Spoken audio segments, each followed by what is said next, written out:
जवाब तो देना होगा। मैं आप सभी का स्वागत है। मैं हूं डॉक्टर अवधेश मिश्रा। छत्तीसगढ़ की सियासत में देश की सियासत की किसी बातों का असर ना हो, यह संभव नहीं है। हालांकि छत्तीसगढ़ की सियासत की तासीर बेहद ही शांत और सौम्य मानी जाती है, लेकिन मसले और मुद्दे कई बार ऐसे आते हैं कि प्रदेश की सियासत भी उबल जाती है, उबाल मारती है। कुछ ऐसा ही हो रहा है छत्तीसगढ़ भाजपा में। मुख्यमंत्री से लेकर उप मुख्यमंत्री से लेकर बीजेपी के प्रदेश अध्यक्ष सहित तमाम भाजपा के लोग उस बयान की कड़ी निंदा कर रहे हैं, या उस बात की, उस शब्दों की कड़ी निंदा कर रहे हैं जिसके जरिए देश के प्रधानमंत्री को गाली दी गई एक मंच से, माइक के माध्यम से। बीजेपी कह रही है कि ये ऐसा कृत्य है जिसका जवाब देश की जनता देगी। सवाल यही कि मोदी को मां की गाली, सियासत में इतनी तंगहाली क्यों आखिरकार इतना दिवालियापन शब्दों का, मुद्दों का, कि गाली गलौज तक सियासत पहुंच जाए। आज इसी बेहद ही गंभीर मसले पे करेंगे चर्चा, लेकिन उससे पहले देख लीजिए ये खास रिपोर्ट। राजनीति में अभद्र भाषा की सैकड़ों ज्ञात और अनगिनत अज्ञात शिकायत है। लोकतंत्र में मतभेद का हक हर किसी को है, पर जब मतभेद गाली गलौज में तब्दील हो जाए तो ये लोकतंत्र की सेहत पर बड़ा सवाल बन जाता है। बिहार के दरभंगा में कांग्रेस की वोट अधिकार यात्रा के मंच से कुछ लोगों ने प्रधानमंत्री नरेंद्र मोदी को मां की गाली दी। इससे पहले भी कई ऐसे शब्दों का इस्तेमाल किया गया, ना तो संसदीय है और ना ही सामाजिक। बिहार के दरभंगा का ये वीडियो देखिए।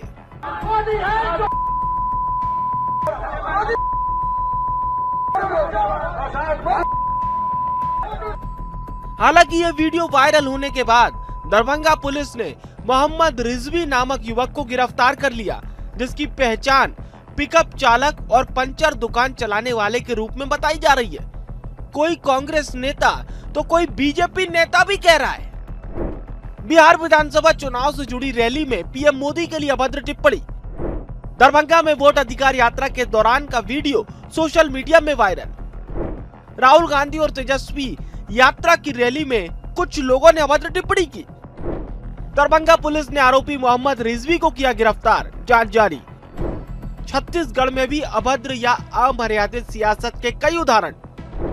नेता प्रतिपक्ष डॉक्टर महंत, पूर्व मंत्री लखमा समेत कई नेताओं ने दिए हैं ऐसे बयान।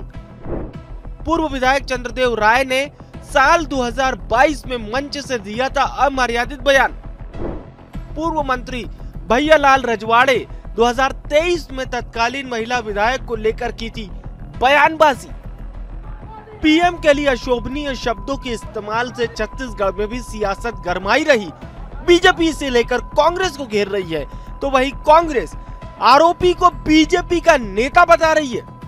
आज भी इस तरह की अगर बातें इन्होंने कही हैं, तो मोदी जी के लिए नकारात्मक बातें कही हैं, तो देश की जनता और भी एग्रेशन के साथ मोदी जी के पक्ष में खड़ा होकर ऐसे नकारात्मक ताकतों को जरूर जवाब। विकृत मानसिकता का परिचय देते हुए इतने गंदे तरीके से माननीय प्रधानमंत्री जी के बारे में और स्वर्गीय माता जी के बारे में जो बोल रहे हैं, एक तरह से उनकी हताशा, उनकी निराशा, आने वाले समय में जो चुनाव होना है उस चुनाव में इनकी पूरी सफाई होने वाली है। मां का अपमान कांग्रेस की पहचान। हमारी देश भी मां है, देश भी माता है। और इसी प्रकार जिस तरीके से समय समय पे और अभद्र भाषा, अभद्र मतलब उस अपशब्द को हम बोल भी नहीं सकते मीडिया के सामने, इतना साहस हम में नहीं है, तो उस तरीके से लगातार मां का अपमान, और कांग्रेस ने अपनी पहचान बना ली इस तरीके से। देखिए, सबसे पहली बात तो यह है, गाली गलौज कोई भी करे ये उचित नहीं है, इसका हम समर्थन नहीं करते। लेकिन जिस प्रकार से भारतीय जनता पार्टी ओट चोर गद्दी छोड़ और संविधान रक्षा की बात और राहुल गांधी की जो 1300 किलोमीटर की यात्रा है उससे बखलाई हुई है। जिस मंच की बात कर रहे हैं, न वहाँ राहुल जी थे, न तेजस्वी यादव जी थे, न ही हमारे गठबंधन के कोई नेता था। और ऐसे में किसी ने कहा, किसी ने अपशब्दों का प्रयोग किया तो अब ट्विटर में ये खबरें आ रही है कि जो शख्स पकड़ा गया है वो भारतीय जनता पार्टी का है। मैं इसकी तायद नहीं कर रहा हूं, लेकिन जो ट्विटर में जो खबरें आ रही है वो भारतीय जनता पार्टी के सदस्य है। सियासत और बयानबाजियों को दरकिनार करिए, लेकिन हर सियासी घमासान के बीच एक पुराना और अहम सवाल फिर से सिर उठा रहा है कि क्या राजनीति में भाषा की कोई मर्यादा शेष रह गई है? संविधान और लोकतंत्र की मूल भावना कहती है कि विरोध हो, लेकिन संयम और गरिमा के साथ। पर जब सत्ता की कुर्सी पर काबिज होने की होड़ मचती है तो नेताओं की जुबान बेलगाम हो जाती है। यही हाल आज सड़कों से लेकर सदनों तक दिखाई दे रहा है। इसका अंत होते होते राजनीति की दिशा और दशा क्या होती है, ये भी देखना बहुत महत्वपूर्ण है। Bureau report, BSTV Chhattisgarh. Report को देख के आप समझ गए होंगे कि आखिरकार छत्तीसगढ़ की सियासत में इतनी उबाल क्यों। जब मसला गाली का हो तो फिर क्यों उबालना, ये भी एक बड़ा सवाल है। चले आज इसी बेहद ही गंभीर विषय पे करते हैं चर्चा। 3 बेहद ही विद्वान और बुद्धिजीवी प्रवक्ता साथी हमारे साथ पैनल में मौजूद है। पहले अपने मेहमानों से परिचय आपको करा देता हूँ। बीजेपी की ओर से KS चौहान साहब है, वरिष्ठ नेता है, प्रवक्ता है। चौहान जी बहुत स्वागत है आपका। कांग्रेस की ओर से नितिन भंसाली जी है, वरिष्ठ नेता है, वरिष्ठ प्रवक्ता है। नितिन जी आपका बहुत स्वागत है। छत्तीसगढ़ ही सहित देश की राजनीति पे पैनी नजर रखने वाले वरिष्ठ पत्रकार रामावतार तिवारी जी भी हमारे साथ है। रामावतार जी आपका भी बहुत बहुत स्वागत है। रामावतार जी, सियासत में मुद्दों की ऐसी कमी होगी, क्या आपने कभी ऐसा सोचा था? आप तो विगत 50 सालों से राजनीति को बेहद करीब से जान और समझ रहे हैं। माँ की गाली तक चीजें आ जाएगी, क्या संभव है? बताइए जरा। चौराहे में खड़ा होकर गाली गलौज करने वाले बच्चों की तरह अगर लोग मंचों पर गाली दें तो निश्चित तौर पर जिस राजनीतिज्ञों के बारे में लोगों की अपेक्षाएं रहती है, जिस राजनीतिक को आइकन मानते हैं, वो किसी भी सभ्य समाज के लिए ये गलत है, अशोभनीय है। राजनीति में मुद्दों की राजनीति होनी चाहिए, जनता से सरोकार की राजनीति होनी चाहिए। क्या वो दिशा भटक रही है या भटकाई जा रही है, दोनों बड़ा सवाल है। क्योंकि राजनीति को सेवा का माध्यम से ही आया था। एक लोकतंत्र की जो स्थापना हुई इस उद्देश्य से हुई, सेवा के माध्यम से। परंतु धीरे धीरे जो राजनीति कई रूप में, कई विकृतियों के साथ आई है, उसमें से ये भी है कि बयान, जो उटपटांग बयान देना, एक हल्ला ब्रिगेड तैयार हो गया है। कुछ पार्टियों में हल्ला ब्रिगेड जो अनावश्यक मुद्दे, अनावश्यक बात या मर्यादाहीन बात करके जो समाज को गलत संदेश देते हैं। किसी की भी माँ हो, वो तो प्रधानमंत्री की माँ है, माँ के साथ जो एक सम्मान, और बुजुर्ग महिला है उनके साथ एक सम्मान की भाव हर कोई रखता है। भारतीय सभ्य समाज में माँ का एक बड़ा भगवान की बराबर माना जाता है। उनके साथ जो है, उनके बारे में ऐसी बातें कहना कहीं न कहीं उनके लालन पालन, उनकी सोच का जो कहीं कमजोर रहा होगा, इसलिए ऐसी बातें आ रही है। नितिन जी, क्या राजनीति इतनी गर्त में जाएगी कि माँ बहन की गालियां माइक से, मंच से दी जाएगी? क्या सियासत में केवल सुचिता ही नारा लगाया जाएगा या वास्तविक में धरातल पे कुछ होगा इसका? और इस तरह के भाषा का इस्तेमाल, इस तरह के शब्दों का इस्तेमाल एक सभ्य समाज में कहाँ जायज है? वो भी माइक के माध्यम से गाली दे देना PM मोदी को। नितिन जी, ये किसी के भी लिए, प्रधानमंत्री की माँ है और उसने गाली बकी और पूरा देश एकजुट हो जाए, ये ठीक है। एक अलग बात है कि प्रधानमंत्री जी की माता जी, तो सभी की माताओं का एक दूसरे को सम्मान करना चाहिए, चाहे वो कोई भी पार्टी का हो, किसी भी धर्म का हो, किसी भी समाज का हो। ये एक हमारी संस्कृति है, संस्कृति को नहीं भूलना चाहिए। अब चूंकि पूरे देश में इस विषय पर डिबेट हो रही है, तो मुझे बहुत दुख होता है कि बिहार में तो भाजपा की और वो नीतीश बाबू की सरकार है गठबंधन में। वो आदमी आया कहाँ से? पुलिस तो बिहार में इनकी है अभी। आदमी आया कहाँ से, स्टेज में कहाँ से चढ़ा? और एक बात मैं और कह दूं कि हमारे कांग्रेस के एक भी नेता के साथ उस आदमी की, गाली बकने वाले आदमी की तस्वीर दिखा दो, मैं अभी इस्तीफा दे दूंगा आपके चैनल में मेरे प्रवक्ता के पद से। और यदि आप कहें तो 10 भाजपा के नेताओं के साथ उस आदमी की तस्वीरें हैं जो सार्वजनिक हमारे कांग्रेस के नेताओं ने की है। तो इससे ये साबित होता है कि खुद ही के लोगों को ये उस मंच पर भेजकर खुद ही की मां बहन को गाली बकवा रहे। कितनी गंदी बात है। देश के प्रधानमंत्री की मां को गाली बकवा रहे। ऐसी राजनीति को देखकर अवधेश भाई ऐसा लगता है कि राजनीति छोड़कर संन्यास ले ले आदमी। मुझे खुद ऐसा एहसास होता है कि इतनी घिनौनी राजनीति यदि इस देश में होगी कि मां बहन तक पहुंच जाएगा मामला। क्योंकि सीधी सरल बात है अवधेश भाई, वोट अधिकार यात्रा से और वोट चोरी के पर्दाफाश के बाद भारतीय जनता पार्टी की नींवें हिली हुई हैं। इसलिए ध्यान भटकाने के लिए इस यात्रा से इन लोगों ने ये हरकत करवाई है जिसमें इनको भूखी खानी पड़ेगी, पर ये बहुत ही अच्छी हरकत है। चौहान साहब, बेहद गंभीर बात नितिन जी कह रहे हैं। देखिए, इस मामले में देश भर में चर्चा हो रही है, देश भर के लोग इसके खिलाफ में हैं कि साहब ऐसी राजनीति तो बर्दाश्त नहीं की जाएगी।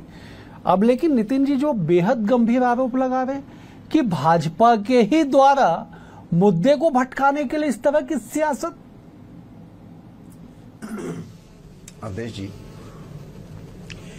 इस घटना की जितनी निंदा की जाए वो तो मतलब ये इसके लिए शब्द भी नहीं है कि कितनी निंदा की जानी चाहिए। और ये देश का पहला ऐसी घटना है जो इतने संवैधानिक और इतने उच्च पद के लिए ये अशोभनीय बातें की गई हैं। ये प्रधानमंत्री जी हैं, ये भाजपा के प्रधानमंत्री नहीं है, ये देश के प्रधानमंत्री हैं।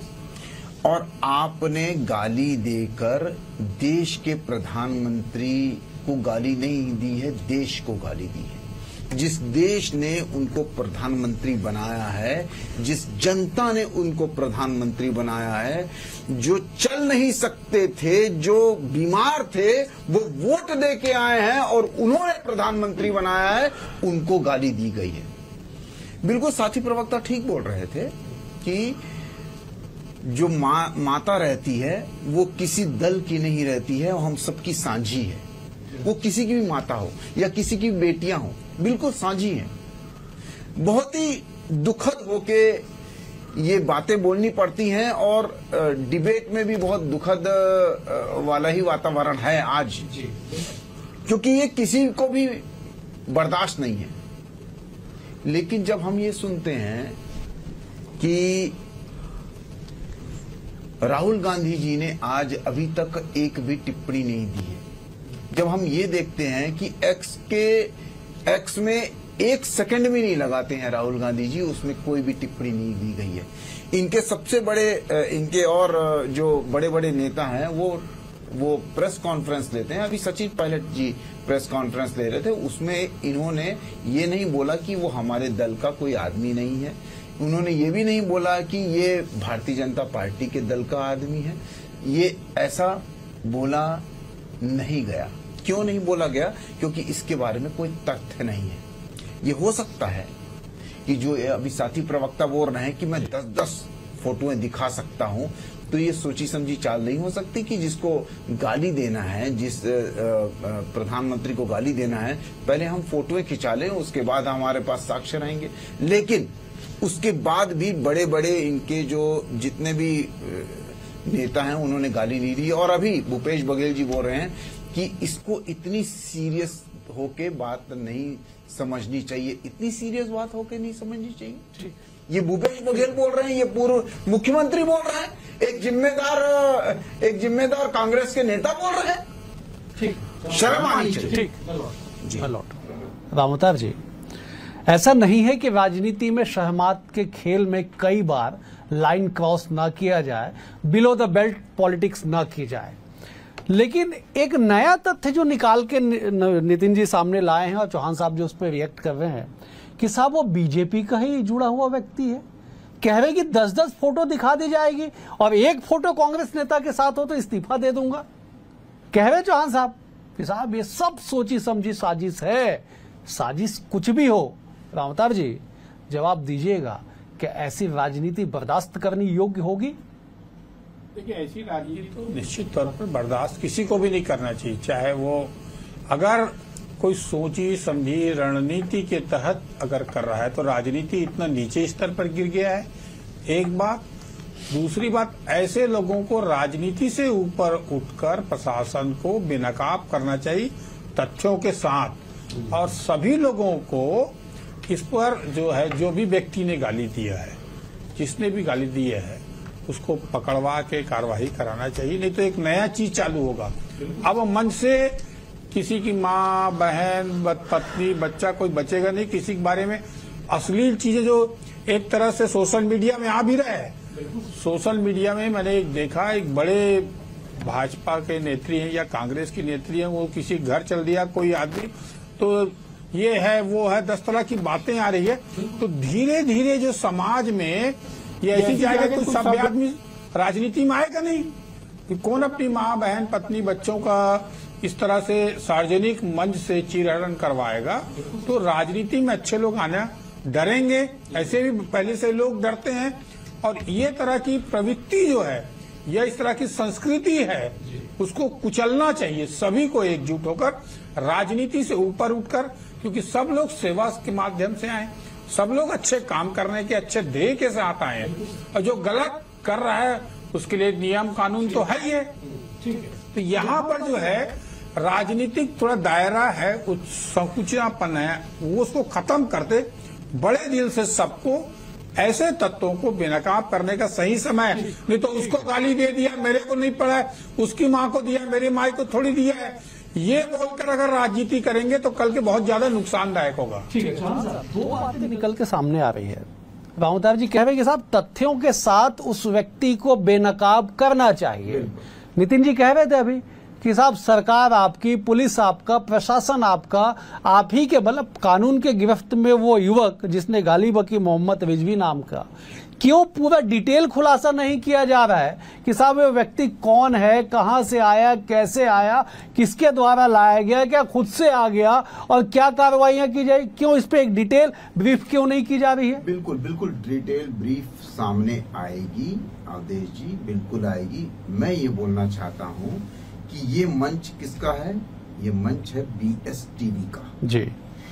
इस मंच में बैठ के कोई भी आदमी कुछ भी बोल देगा, और अगर मान लीजिए कुछ बोल देता है तो उसकी जवाबदार कौन है? मैं हूँ, चैनल है। बिल्कुल बिल्कुल आप हैं और चैनल है। बिल्कुल वैसे ही और दूसरे भी क्या बोलते हैं राजनीतिक दल हैं, वहां से ऐसी अश्लीलता वाली हरकत क्यों नहीं हुई? और भारतीय जनता पार्टी के भी मंच हैं, ऐसी अश्लीलता वाली हरकतें वहां से क्यों नहीं होती हैं? आज तक नहीं हुई हैं। जब राजीव गांधी थे, जब इंदिरा गांधी थे, जब जवाहरलाल नेहरू थे या गांधी जी थे, उस समय भी मंच थे, उस समय भी विपक्ष भी और पक्ष की बातें होती थी। उस समय ऐसी ऊंची हरकत क्यों नहीं होती थी? राहुल गांधी जी के आने के बाद ये सभी चीजें क्यों होने लग गई हैं? राहुल गांधी जी खुद यथा राजा तथा प्रजा, अभी एक दिन पहले बोल रहे, अभी एक दिन पहले वो तू करके संबोधित कर रहे थे। ठीक है, जवाब ले वो क्या है नितिन जी? जवाब और एक और बात जी, कंप्लीट कर एक और बात आप देखिए। बिल्कुल कंप्लीट। सबसे मेन बात ये है कि आप ये बताइए कि आपकी जवाबदारी है या नहीं है। ठीक है, ठीक है नितिन जी, नितिन जी मैं एक सवाल जोड़ लेता हूँ, आप बिल्कुल जवाब दीजिएगा, भरपूर टाइम है, बेहद गंभीर मसला, बेहद संजीदा चर्चा आप लोग कर रहे हैं, बड़ी अच्छी बात है कि साहब जवाबदारी किसकी है प्राथमिक तौर पे। चौहान साहब ने बिल्कुल सही कहा कि अगर आप किसी भी एक तय मंच पे अगर कुछ करेंगे तो उसकी जिम्मेदारी तो उस संस्था की, उस व्यक्ति की होगी ना, और यथा राजा तथा प्रजा। जवाब दीजिए। यथा राजा तथा प्रजा तो दिख रहा है भाजपा में, मुझे बताने की जरूरत नहीं डिटेल में। उस प्रदेश के मुख्यमंत्री नीतीश कुमार ने ही परिवार नियोजन को लेकर और महिलाओं को लेकर किस किस तरीके की भरी विधानसभा में भाषण दिए, जो तो मैं बोल भी नहीं सकता क्योंकि मेरे संस्कार ऐसे नहीं है। बड़ी अच्छी बात ये लगी कि भाजपा के प्रवक्ता ने आज नेहरू जी और गांधी जी की तारीफ की, मैं धन्यवाद कहूंगा उसके लिए। इसके पहले ही बिहार के चुनाव में सैनिटरी नैपकिन के मुद्दे पर फोटोशॉप करते हुए ये पकड़ाए थे, हाल ही की बात है। ये चुनाव हार रहे हैं और हार की खींच में ये इस तरीके से वोट अधिकार यात्रा और इन सब मुद्दों से ध्यान भटकाने के लिए ये हरकत कर रहे हैं। दूसरी बात, ये जो कह रहे हैं कि जिनके मंच पर ये हुआ, आपने कहा कि जिस संस्थान पर ये होगा उस संस्थान के व्यक्ति की ये जिम्मेदारी होगी, तो आप भी अपन डिबेट कर रहे हैं, कोई घुस जाएगा अंदर, हाथापाई करेगा या कुछ गाली गलौज करेगा, तो आप यही तो करोगे कि भाई कौन है ये पता करो और कार्रवाई करो इसके खिलाफ। इसके ज्यादा कुछ नहीं करो। आप तो कह रहे हैं कांग्रेस के किसी कार्रवाई करो। अरे कहा है भाई साहब, आप लोगों नहीं दिखाते हो जी, बताइए ना, बताइए तो कह रहे हैं कि भाई हमारा आदमी नहीं, हम तो खुला मैंने कहा कि इनका आदमी है, इनके द्वारा बनाया गया पूरा एक सीन है, कार्रवाई करें। किसी की भी मां को गाली बकना हमारी देश की संस्कृति, भारतीय संस्कृति, हिंदू संस्कृति नहीं है कि हम हमारे देश में किसी की भी मां को गाली बके। ये बिल्कुल असभ्य हुआ है, उसके खिलाफ कार्रवाई होनी चाहिए। मैं तो एक चीज ये भी कह रहा था ना, उसको भी रिपीट करता हूं वापस कि सरकार इनकी, पुलिस इनकी, प्रशासन इनका, तो आदमी आया कहां से भाई मंच पे, और आया तो आप लोगों ने उसको पकड़ने के बाद वो चीजें सार्वजनिक क्यों नहीं की? तो मैं तो कह रहा हूँ 10 फोटो भाजपा के नेताओं के साथ है। ठीक, बार बार नितिन जी एक शब्द पे जोर दे रहे कि साहब ध्यान भटकाने की सियासत हो रही है। वोट अधिकार यात्रा, कांग्रेस के बढ़ता ग्राफ, इन तमाम चीजों को देखते हुए बीजेपी अपने ही खिलाफ षड्यंत्र रच रही है। और एक सवाल जो जेन्युइन बनता है कि साहब गिरफ्तारी के इतने घंटे बाद भी डिटेलिंग क्यों नहीं?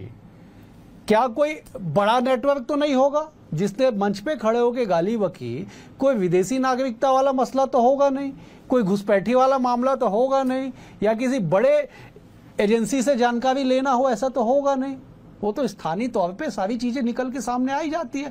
देरी क्यों चौहान साहब, क्यों कांग्रेस बार बार इस मुद्दे को उठा रही कि साहब आप देरी कर रहे और ध्यान भटका रहे? देखिए, बहुत ही संवेदनशील मामला है। बिल्कुल सर, ये कोई छोटा मोटा मामला नहीं है। और जिस हिसाब से कांग्रेसी पूर्व मुख्यमंत्री बोल रहे थे कि इसको बहुत ज्यादा हल्के में लेना चाहिए और बहुत ज्यादा सीरियस लेने की बात नहीं है, तो ये इनके लिए हो सकता है। इसीलिए शायद राहुल गांधी जी ने भी कुछ भी बोला नहीं है और बड़े बड़े नेताओं ने भी कुछ नहीं बोला है। अब रही बात भटकाने की बात, तो भारतीय जनता पार्टी को भटकाने की जरूरत नहीं है। भारतीय जनता पार्टी ने काम किया है।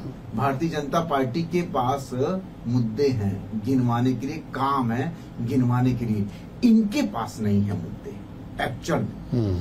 जब हम रोड में चलते हैं तो हम ये बोलते हैं कि हम ये देखते हैं गाड़ी में पीछे लिखा हुआ कि जलो मत, बराबरी करो। बिल्कुल। अब आप बराबरी नहीं कर पाओगे। बुरी नजर वाले तेरा मुंह काला। एक मिनट नितिन जी, मेरा निवेदन है नितिन जी, बेहद गंभीर मसला है। से चलो भी नहीं बिल्कुल, ठीक है नितिन जी, एक बार चौहान साहब को मिलने पर पास दिया जाएगा। ठीक है नितिन जी, ट्रक ड्राइवर वाला ठीक, नितिन जी, एक बेहद गंभीर मामला है। एक बार चौहान साहब कंप्लीट कर लीजिए, मैं आता हूँ आपको। चौहान साहब आप कंप्लीट करें। देखिए, जब कोई हम आरोप नहीं लगा पाते, आज तक आपने अपने मंच पे, इसी मंच से क्या एक भी आरोप लगाया, एक भी आरोप को सिद्ध करवाया, एक भी आरोप को तथ्यात्मक आरोप लगाया? राजनीतिक आरोप आप लगा सकते हैं, लेकिन तथ्यात्मक और आप जो मुद्दे हैं वो संवैधानिक और कानूनी और तथ्यात्मक मुद्दे आज तक आपने सामने नहीं लाए। 12 साल की सरकार में, 12 साल की सरकार में आज तक कोई भी मंत्री के ऊपर आरोप नहीं लगा है। चल ठीक है, मुझे समाप्त करना। ठीक है नितिन जी, 10 सेकंड में जवाब दीजिए साहब, ये कैसे चलेगा? कैसे ऐसी सियासत को बर्दाश्त की जाएगी? ये सियासत तो बर्दाश्त करने योग्य नहीं है।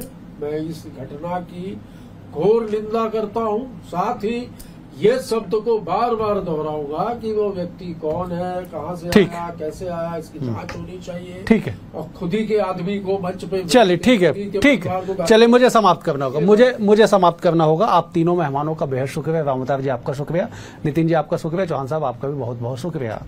कुल मिला के जब देश विकसित भारत की ओर बढ़ रहा हो, जब 2047 में विकास की रूपरेखा तैयार की जा रही हो, उस देश में अगर गाली की सियासत होगी, भरे मंच से, माइक से अगर इस तरह के शब्दावली का इस्तेमाल किया जाएगा, तो सोचना होगा कि देश, समाज और राजनीति किस दिशा में आगे बढ़ रहा है। फिलहाल आज के लिए इतना ही। कल एक और विषय के साथ होगी मुलाकात। तब तक बने BS टीवी के साथ। नमस्कार।